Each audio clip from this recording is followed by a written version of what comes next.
কালকে রাতে বাড়িতে এসেছি, তো আজকে সকালবেলা হচ্ছে বেরোবো বলে রেডি হয়েছি, বৃষ্টি নেমে গেছে। তো এখন রেডি হয়ে গেছি, তারপরে দেখি বৃষ্টি কমে গেছে, কিন্তু যেই বেরোবো তখনই হচ্ছে আর তোমাদের দাদা চলে এসছে। আর যেতে পারলাম না, মার সাথে একটুখানি হাবড়ায় যাবো ভেবেছিলাম, সেখানে তো আর যেতে পারলাম না। এখন রেডি হয়ে মা দোকানে পাঠালো, তাই দোকানে এসেছি।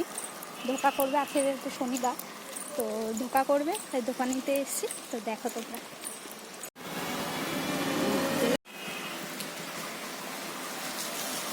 এই হচ্ছে আমাদের বাড়ি যাওয়ার রাস্তা। এটা হচ্ছে বড় যে বনবনিয়া শ্মশান মোড় যাওয়া যায়, যেটা বাইপাস বলে, সেই বাইপাস রাস্তা।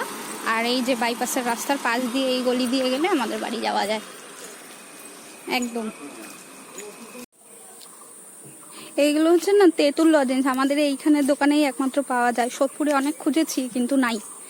এই তেঁতুল লজেন্সগুলো হেভি খেতে, একদম র তেঁতুলের মতো খেতে লাগে।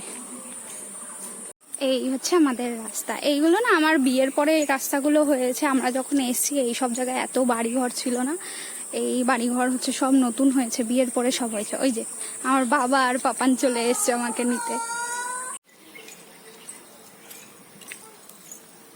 সত্যি বাবার বাড়ি এসে যে একদম এত কাজকর্ম করতে ইচ্ছা করে না সেরকম না, কিন্তু আমি কাজ করি, বাট মানে বাড়িতে যেমন কাজ পুরো আমার নিজের ওপর সংসার থাকে, কারণ আমাকে সব কিছুই করতে লাগে। তো বাড়ির মতো এখানে কাজ না করলেও মানে এখানে এসে অল্প অল্প কাজ করি, এই দোকানে যাওয়া, ঘরের কিছু জল টল ভরে দেওয়া, কিন্তু সব করি না, সব আমার বৌদি আর মা করে।